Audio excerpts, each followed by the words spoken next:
Go. Yo, this is Tone Bell. Hey, Rahul Perez. And you are watching the Lawyer Johnson Comedy and Sports Radio Show. Radio Show. We did it. That's a mouthful. Welcome to the Lawyer Johnson Comedy Sports Radio Show. Tonight I'm very excited because I have the man, Season 6, Last Comic Standing, one of the finalists, one of the greatest comedians that I know that's in the game right now, the man right here, Adam Hunter, man. How you doing, brother? I'm doing great, thank Good? you. All right, thank you man. very much, man. I see you just, I'm impressed. I'm impressed. I see you go out there and just kill the crowd tonight, man. You did your thing. I mean, your set was flawless. I definitely like your style. I definitely like your style because you'll start working your bit, but if you feel the energy in the room, you'll start freestyling. You start, engaging with the crowd. So definitely love that. That's all I can say is, man, just congrats on all your success from Season 6 of Last Comic Standing, from your interviews on Jay Leno, and all the things that you have going on, man. So the question I like to ask you, man, how do you feel with all this new success that's coming into your life with, being able to bring my wife and baby here? All right. That's awesome because I don't get to travel with them. It's hard being away. Like when you're doing shows away, you're just like, and when you have a baby, it's like before you're like, oh, I'm gonna make it, and then when you have a kid, you're like, I have to. I don't have a choice. I now have somebody depending on me. Like when you have a kid, there's no quitting. Anything else, like something went really bad, you're like, I can get out of this, but you can't you can't call in sick to work with a child. I mean, some people do, but I can't. But I love it. I love. It's good. I definitely feel like stand-up comedy is a marathon, and the way to do it is you just got to keep your head down. And you keep moving forward, and I think Sinbad said that when they have horse races, they put on blinders on the horses so they can't see the other horses in the race. Because I think that too many comics, and me included at times, would look at other comics, but how come I don't get that, or how come he got that, or how come, and that's just a waste of time and energy. And I know on social media you might get some likes, but it just gets, there's no point. Screen is going black. It's the second time it did. I'm like, it went black. Don't worry about it. But yeah, that doesn't help anything. I definitely, and I think that, me being, I'm 41 years old, it's about making your own success. I mean, that's the thing about comedy is that you could be as good as you want to be because it's up to you. You put the pen down, you write, you perform, you get better. I try to have at least 30 new minutes every time I come to a city, come back. I want people seeing the same hour they saw the last time. And then also, I got this pilot that I shot, like this wrestling pilot, this movie I shot and it turned into a pilot, so I'm doing that. And then I have this podcast I do called Daddy Issues with me and Dean McDermott and Nikki Paris, and then have this other show. So it's a lot of just, generating your own stuff. And I think that's the key because waiting at home for someone to give you a break is the kiss of death. I mean, maybe that call will come in, but more than likely it won't. But when people see that you're making your own success, then they want to help you. I get that. So how hard is it for you to just keep your blinders on and just continue to go straight? What are the things that you go to keep you focused on your goals and your dreams? I mean, a lot of it is just keeping my mind into the work, into the jokes. And also, having a wife that's kind of needy helps in some way because she's like, pay attention to me. And like, why are you doing this? And give me your time. Even today, I'm like, I spent all day with my kids since 6 o'clock in the morning. No break. I'm like, the only break I have is before the show, and now I'm with you. But it's just like, so that helps in some ways. Also, having a life outside comedy, you have to have a life because if you just do this, for me at least, that could drive me crazy. I gotta have whether it's taking a Muay Thai kickboxing class a couple times a week, or it's coaching wrestling a couple times a week. It's also having a wife and a kid. Because if you just do comedy, and what are you going to talk about? You're going to talk about everything else that everyone else is talking about. So you kind of have to have life experiences. At the same time, you have to write them down and formulate. And that's just a lot of the time. It's just also being willing to fail. Like for every 10 jokes you write, maybe 2 or 3 will work. That means 7 times you got to be up there eating a dick, So that's the good thing about doing an hour a night is that I can try new shit and I feel happy. A lot of times, even if I do a new joke and it doesn't work, I'm so happy I tried it, so that my other jokes work better. Because if I didn't have anything new from day to day, like, or from week, at least week to week, it just, you get to be the point where you're like, all right, you know, like, I have a special out on Amazon Prime, but some people have seen that, so now they don't want to see the exact same things that they've seen before.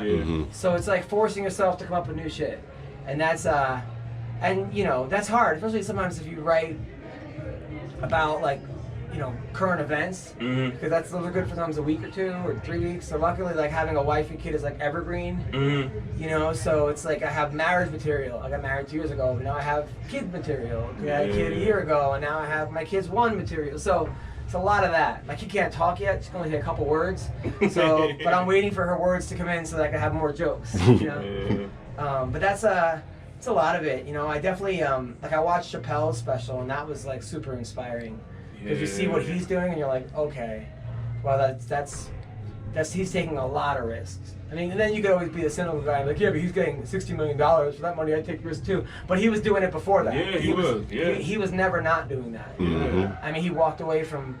I mean, now it's almost like him walking away from $30 million is like, was a good career move, you know, and nobody would have said that back then. So, you know, a lot of it is just getting in and just working hard and just being okay with that, you know, and not looking at like other people. That's key.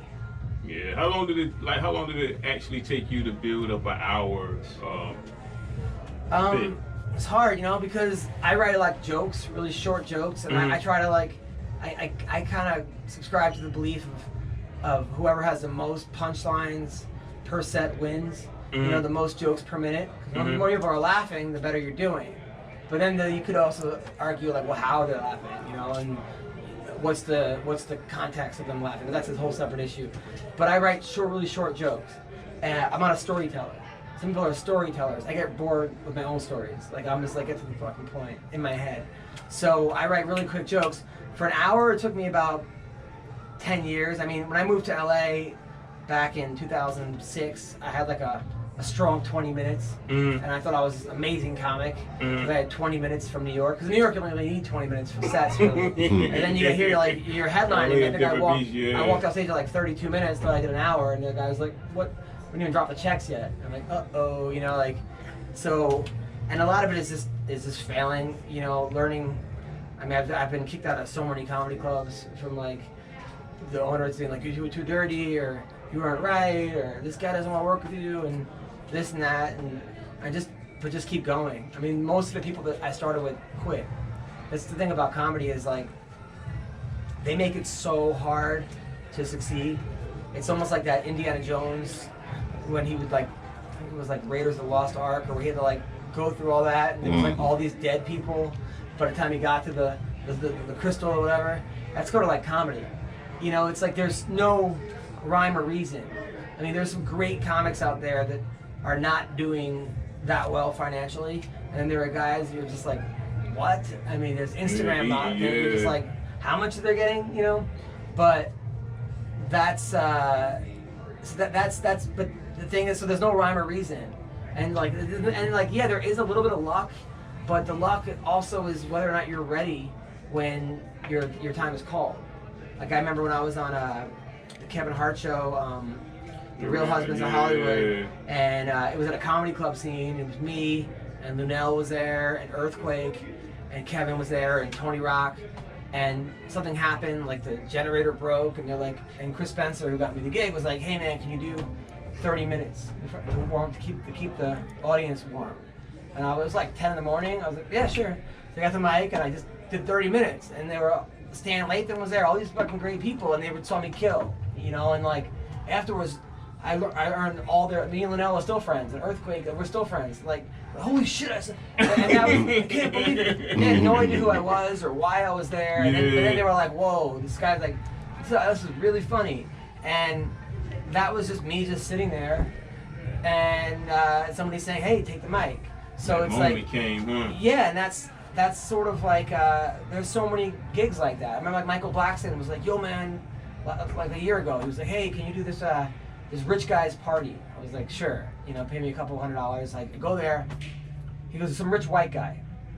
It was Michael Meldman, the guy who started, like, Avion Tequila with George Clooney, and the head of CA's there, and the head of Netflix, and the head of WME, and all these, like, Mike Medavoy and Irving Azoff, and these, like, old Hollywood people were all there. And, like, I had a great set, and you got a bunch of business cards, and it led to some cool stuff, and, like, but that's just from being ready, you know, and stay that's, ready. you have to stay ready because you really never know when your time's gonna get called. In my experience, because I did Montreal and I did this and that, and it wasn't like that time where you're like, oh, if you do this, then this is gonna happen. It was always like when I did Leno the first time, like they had a falling out. They're like, hey, can you come here tomorrow and do Leno? I was like, yeah, you know. The second time it was the day of. Like, can you get here in an hour? And I didn't have time to even run a set. Like, I didn't even know if my jokes were even clean enough to do on the air. But I wasn't gonna ask. So I get out there and I go, I love Asian girls. That's why I hang out at traffic school. And they actually dropped the word Asian. That was too offensive. So all you heard was, I love girls. And then that's why I hang out at traffic school. And then, like, it's okay to offend all women, just not Asian women. But, like, going to Leno, my dad had to give me a shirt. I didn't have a clean shirt. He had to meet me there. I had to buy, like, black pants at Old Navy on the way there. But it was because they couldn't get, like, they wanted to do a Michael Jackson song, the band did, and they couldn't clear the song. They needed it at 4 minutes, and they needed a comic at 4, like, so a lot of it is just being ready. And it's not really luck. It's like you being over-prepared. So when your time comes, people are like, holy shit, like, where the fuck was this guy? You know, because, and that's the thing with, like, Hollywood is, like, I mean, you never know. I mean, I literally was in acting class with Bill Burr, like, 15 years ago, or 20 years ago. I was, like, 2 years into comedy, and Bill Burr was in my class, and he did, like, a scene. The teacher was like, you're really good. How come I've never heard of you? And he was like, yeah, you know, I went to LA, and I was on Townies and Molly Ringwald, and the show got canceled, and I got auditions for 3 years, and nothing happened. Now I have no agent, I have no manager. My goal is to do the Apollo, and so I'm doing a lot of black shows, and I want to do the Apollo. This is like, and I heard this, I was there. And now Bill Burr is what, like, the biggest guy. Oh, man. The biggest in the game. That's one of my favorites right there. And it's just like, and he just grinded. He grinded away. He took zero shortcuts. And that's and that's why he's ready, you know? I mean, there's gonna be a lot of guys out there who get like a quick pop. I've seen so many of them. They get that, oh, you see that guy who was in that movie with what's his name, but they only had 15 minutes. You know, like there's a lot of people that had that one quick shot, and then they really couldn't follow up because they didn't have. It wasn't ready. They didn't go through that They process. didn't have the arsenal. Yeah. You know, it's like they had a handgun, but they're in a war. You know, and then they shot the gun's done. You got to have like a handgun and a Uzi and a machine gun and a tank. M60 and all that. M60. You got to have all that shit. So that's, you know. So how many bits you know? Like, I talked to Ruben Paul, and he was telling me you need to have like at least 3 bits in your back pocket because he said one might not work. You probably had to dig into this one. How do you? I mean, face? You just run your bit. I try to I mean, unless they tell me like you gotta have this is a clean show and it's a PG show, or when I used to work cruises, it was like G-rated show. You can't do, you know, offending. But you know, I try to tag up my jokes enough where like, you know, there's enough punchlines for the joke where maybe the first bit doesn't get a pop, but the second tag or the third tag or the fourth tag. So then when I go on to the next bit, so people don't even know that the first bit didn't work because they think that the third tag was the joke. You know, and then, you know, that's the thing about being a comic is you have to have that experience. I mean, there have been so many nights where your jokes aren't working. You know, or the host goes up there and he fucking shits a bed, and then the feature goes up there and it's all bomb lines. Then you go up there and the crowd's pissed because they spent, you know, like 30 minutes into it, and they spent $20 and bought 2 drinks, and you're like, this better be fucking good. It's your job. And like you said, if the jokes aren't working, then you got to go to crowd work, and then you got to figure out a way to do crowd work to lead you back into the jokes. They think they're talking to them, but you're going back into the jokes. And then there's dealing with hecklers. It's like, you know, a lot of different strategies in there. I mean, but it's like being a good comic. I mean, Rich Voss said being a good comic is like being a good point guard. You can't have one move. Like you never know who's going to be in front of you. So that was a good like lesson that I picked up from him. But it's also, you know, it's like being a good quarterback where, you know, you may throw 3 picks to start the game, but you got to play the game. And so there's 4 quarters, you know, and that's the difference between like a Tom Brady and Ryan Leaf or something, or a guy that comes in that like he was a college stud, he gets tackled, and now all of a sudden Vince Young, he's not a man playing with boys anymore. He's a man playing with men. You know, anybody can, not anybody, but a lot of comics can do really well in front of a hot crowd. That's why I kind of wish sometimes specials were like filmed on bad nights, because that's when you know someone's a good comic, when the crowd sucks and you get them. Because there's nothing better than seeing like, you know, 5 or 6 comics like go down, not watching them go down, but like, and then all of a sudden you crack them, bring them up, because you're like, wow, that's. And then also it's a lot of times it's like comics are playing to the level of the room. You know, if the crowd sucks, don't go up there and suck. You know, like don't play to their level, bring them to your level. You know, don't apologize. And it's but that's like so many of the stuff is just like you can kind of teach it, but you can't really. It's like a contact. It's like wrestling or jiu-jitsu. Like I could tell it to you all day long, but until you actually go on the mat and experience it, it's like you're not gonna get your black belt. It's like comics tell me, a lot of fighters are like, hey man, I want to become a comic. I don't want to bomb. It's like, well, it's like saying I want to become a black belt. I don't want to tap. It's like, no, you're gonna get tapped on every level.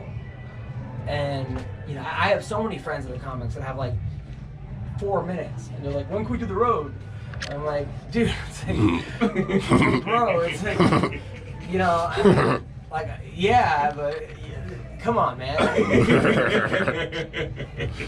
Like, I mean, I understand that you're doing okay in these rooms, you gotta but be raw, I mean, I can't. I mean, a lot of times people are coming not to laugh, you know, or they're just. It's just they don't like you from the get-go. You go up there and they're like, oh, fuck this guy, and this and that. I know somebody funnier. I know someone funnier. I can do that, or like the girls laughing at you, so the boyfriend's mad. Or, you know, there's all kinds of different things that get in your way. But those are just roadblocks to being a successful comic. And then also be like, it's hard sometimes when like, you know, dealing with, you know, the good thing about being in LA around other comics in LA is that you sort of speak the same language. But when you get out to the road or on a cruise ship, you get people that are telling you career advice, and you don't want to just be like shut the fuck up. You don't know what you're talking about, or like they can tell that you're crying on the inside as they're talking to me. Sometimes or I'm crying on the inside, like, hey, why don't you get on SNL, or you need to do Joe Rogan's podcast, or like, man, like, why don't you get on Joe, or why don't you like you don't think I've thought of any of these things, or like, why don't you stop talking to me, you know? But you can't say that, you know, like, or they like, no offense, but like, hey, put this in your act. Like, you're just sitting there, like, and all you want to do is sell them a T-shirt, you know? Like, and they start giving you all kinds of career advice. And it's hard. It's hard because you have to still be nice, and you can't be a dick, and you don't want to be that guy. But You should have said such and such. yeah, like, oh man, you were funny, like, you know, but like, oh, or how come you don't do jokes about this? Or just like, oh man, it's tough, but it's okay. I mean, you know, that comes with it. Anytime you're in the public, you have to deal with the public. Do you ever get the chance? Because I had the privilege, man. I you know what I'm saying? I thank you probably like 1,000 times, like even on my way back to Phoenix, for having me on your show. A lot of people don't even know that you have one of the hottest rooms in LA called the Dime Bar. So if you're in LA, make sure you go check this brother out. He got a hot bar, man. Do you ever have the opportunity to work out some of your new jokes at your spot in LA? Yeah, I have to, because a lot of people have seen my stuff, like, especially the regulars. So like, they're like, I almost like have to do new stuff, or they'll get mad at me. And then there are times where it's hard because a joke that works there, I know, like, I'll be like, oh, my agent has a podcast, or something that like just something ridiculous thing that they'll do well there that won't do well in front of regular people. So it's kind of finding that balance. But like I wrote a bunch. I worked on the road recently. I was in 2 weeks on the road, so I got all these new jokes that I almost can't wait to do at the Dime Bar.